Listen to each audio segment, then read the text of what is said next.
విద్యా ప్రమాణాలు పాటించని ప్రైవేటు ఇంజనీరింగ్ కళాశాలలపై రాష్ట్ర సర్కారు ఉక్కుపాదం మోపింది. ఏఐసిటి ఈ నిబంధనలు పాటించని కళాశాలలకు అనుబంధ గుర్తింపును తిరస్కరించింది. విద్యార్థులు లేక కొన్ని యాజమాన్యాలు తమకు తాముగానే పాఠశాలలు మూసివేస్తున్నట్టు లేఖ రాశాయి. మొత్తంగా ఈ విద్యా సంవత్సరానికి రాష్ట్రంలో 40,000కు పైగా సీట్లు తగ్గాయి. ప్రమాణాల పెంపు కోసం విశ్వవిద్యాలయంలో ప్రత్యేక సెల్ ఏర్పాటు చేసి గ్రేడింగ్ ఇవ్వనున్నట్లు జేఎన్టీయూ వెల్లడించింది.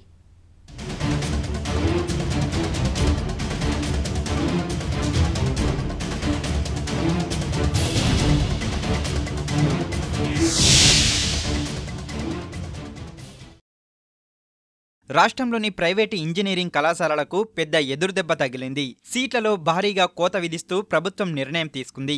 ఏకంగా 40,000కు పైగా సీట్లను హైదరాబాద్ జేఎన్టీయూ రద్దు చేసింది. ఈ విషయాన్ని విశ్వవిద్యాలయం ఇన్ఛార్జి ఉపకులపతి శైలజ రామయ్యర్ వెల్లడించారు. ఈ ఏడాది 220 కళాశాలలకు మాత్రమే అనుబంధ గుర్తింపు పునరుద్ధరిస్తున్నట్లు ప్రకటించారు. 2013-14 విద్యా సంవత్సరానికి 290 ప్రైవేటు ఇంజనీరింగ్ కళాశాలలకు గుర్తింపు ఉంది. గత సంవత్సరం విద్యార్థులు లేని కారణంగా 20 కళాశాలల యాజమాన్యాలు బోధన కొనసాగించలేమంటూ లేఖలు రాశాయి. మిగిలిన 270 కళాశాలల్లో అనుబంధ గుర్తింపు కోసం 245 మాత్రమే ఈ ఏడాది దరఖాస్తు చేసుకున్నాయి. 220 కళాశాలలకు మాత్రమే జేఎన్టీయూ అనుబంధ గుర్తింపును పునరుద్ధరించింది. ఈ నిర్ణయం వల్ల ఈ ఏడాది అందుబాటులో ఉండే సీట్ల సంఖ్య 1,20,000 నుంచి 76,635కు పడిపోయింది. వీటికి జూలై 6 నుంచి జరిగే వెబ్ కౌన్సిలింగ్ లో ఆప్షన్లకు అవకాశం ఇస్తారు. ప్రతి ఒక్క అఫిలియేషన్ రిపోర్ట్ని ఆన్లైన్ పెట్టించాము. ఇది పేరెంట్స్ కూడా చూసుకోవచ్చు, స్టూడెంట్స్ కూడా చూసుకోవచ్చు. It is on the portal. ఈ విధంగా parents and students can also understand what is the availability of equipment and infrastructure in all the colleges so that they can make a suitable judgment.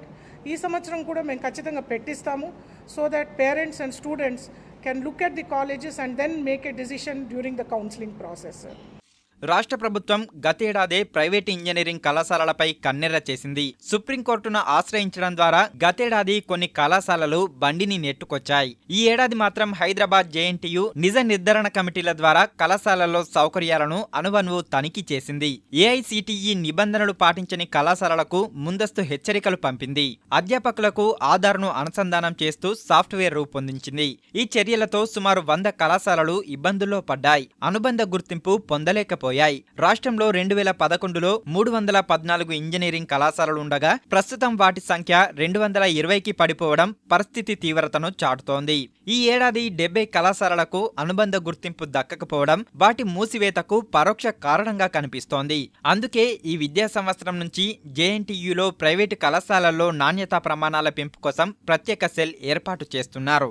ఇందులో student employability, overall placement of students, తర్వాత overall academic standards of colleges అనేది మేము అందులో తీసుకొస్తాము. If possible we will try to do a rating of the colleges. ఈ rating ద్వారా ప్రతి కాలేజ్లో వాళ్ళకు ఉన్నటువంటి స్టాండర్డ్స్ ప్రకారము which are the best colleges, which are the medium, which are the not so good అనేది ప్రకటిస్తాము. This is both from the supply side as well as from the demand side. So ఈ reforms కూడా మేము ఖచ్చితంగా ఈ రాష్ట్రంలో ఈ కాలేజ్లో తీసుకురావాలని మేము అనుకుంటున్నాము.